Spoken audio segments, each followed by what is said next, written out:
اچھا، تو آج ہمارے پاس جو مواد ہے وہ ایک ایسے موضوع پر ہے جو مجھے ہمیشہ سے بہت دلچسپ لگتا ہے: امیر اور غریب ذہنیت۔ جی اور بات یہ ہے کہ یہ صرف پیسے کے بارے میں نہیں ہے، بلکہ اس سے کہیں زیادہ گہری ہے۔ بالکل، یہ اصل میں نفسیات کی بات ہے۔ تو آئیے اس کی تہوں میں اترتے ہیں اور دیکھتے ہیں کہ یہ سوچ ہماری زندگی پر اثر کیسے ڈالتی ہے۔ دیکھیں، ان ذرائع میں ایک بہت دلچسپ نظریہ ہے: اختیار کا مرکز۔ اختیار کا مرکز؟ جی، یعنی کہ غریب ذہنیت کا مرکز اکثر باہر ہوتا ہے۔ وہ سمجھتے ہیں کہ حالات خراب ہیں، قسمت ساتھ نہیں دے رہی۔ ہاں، یا میرا باس ٹھیک نہیں۔ یہ ایک طرح کی بقا کی سوچ ہے اچھا، جو آپ کو خطرہ موڑ لینے سے روکتی ہے، بالکل۔ اور انسان ایک ہی دائرے میں پھنسا رہتا ہے۔ تو اس کا مطلب یہ ہوا کہ انسان سمجھتا ہے کہ اس کی زندگی کا کنٹرول اس کے اپنے ہاتھ میں نہیں، جی، بلکہ بیرونی طاقتوں کے ہاتھ میں ہے۔ تو پھر امیر ذہنیت میں یہ الٹ ہوگا، اس کا مرکز اندر ہوتا ہوگا۔ بالکل وہی۔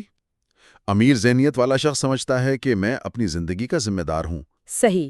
اس کا اختیار کا مرکز اندرونی ہوتا ہے، اسی لیے وہ طویل مدتی منصوبہ بندی کرتا ہے، مسلسل سیکھتا ہے، اور اپنی غلطیوں کی ذمہ داری بھی لیتا ہے۔ جی ہاں، پیسہ اس کے لیے منزل نہیں بلکہ سفر میں آزادی اور مواقع پیدا کرنے کا ایک ذریعہ ہے۔ یہ چھوٹا سا فرق ہی ہر فیصلے پر اثر ڈالتا ہے۔ یہ فرق تو بہت واضح ہے، لیکن کیا ایسا ہوتا ہے کہ کوئی شخص مکمل طور پر امیر یا غریب ذہنیت کا ہو؟ نہیں نہیں، یا کیا یہ ممکن ہے کہ ہم زندگی کے کچھ حصوں میں ایک طرح سوچیں اور دوسرے حصوں میں دوسری طرح؟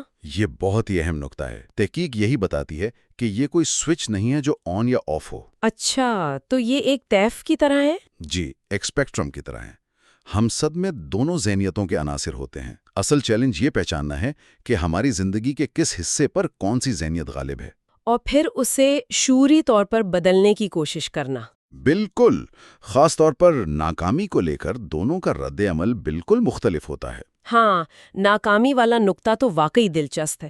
عام طور پر کہا جاتا ہے کہ ناکامی ایک سبق ہے۔ اس سے بھی ایک قدم آگے، مواد میں ایک بڑی دلچسپ مثال دی گئی ہے۔ اچھا؟ ایک سیرامکس کلاس میں استاد نے طلباء کو 2 گروہوں میں بانٹ دیا۔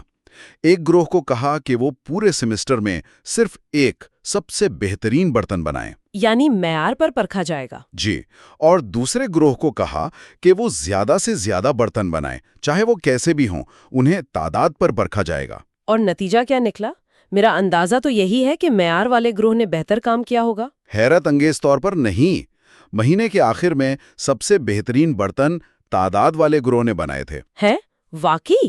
یہ کیسے ہوا؟ کیونکہ وہ ہر روز بنا رہے تھے، چھوٹی چھوٹی غلطیاں کر رہے تھے اور ان سے فوراً سیکھ رہے تھے۔ جبکہ معیار والا گروہ منصوبہ بندی اور سوچ میں ہی پھنسا رہا۔ بالکل۔ تو یہ ثابت کرتا ہے کہ ناکامی صرف ایک سبق نہیں بلکہ کامیابی کے لیے ایک ضروری عمل ہے۔ امیر ذہنیت اس عمل کو اپناتی ہے۔ لیکن اس میں ایک خطرہ بھی تو ہے۔ کیسا خطرہ؟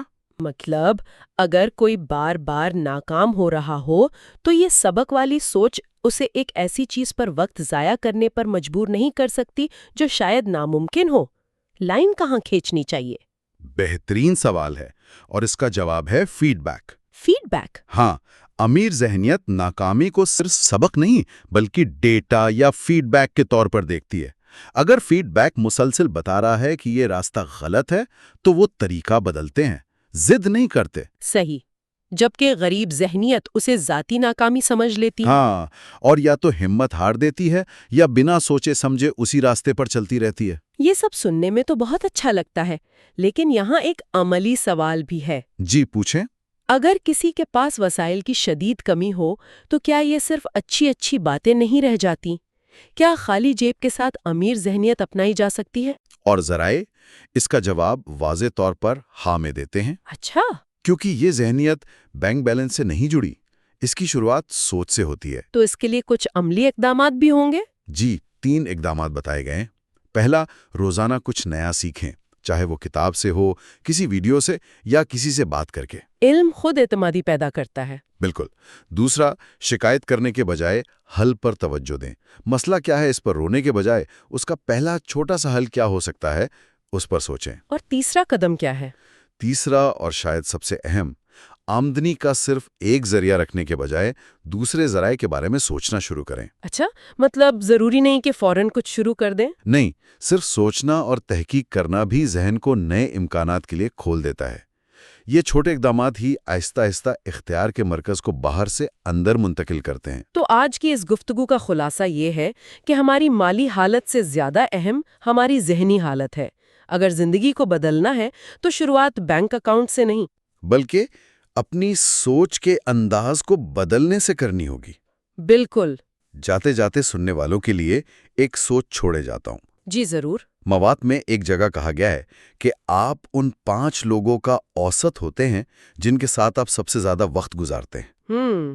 یہ تو بہت گہری بات ہے۔ تو یہ ایک اہم سوال پیدا کرتا ہے، آپ کا حلقہ احباب آپ کی ذہنیت کو مضبوط کر رہا ہے یا کمزور؟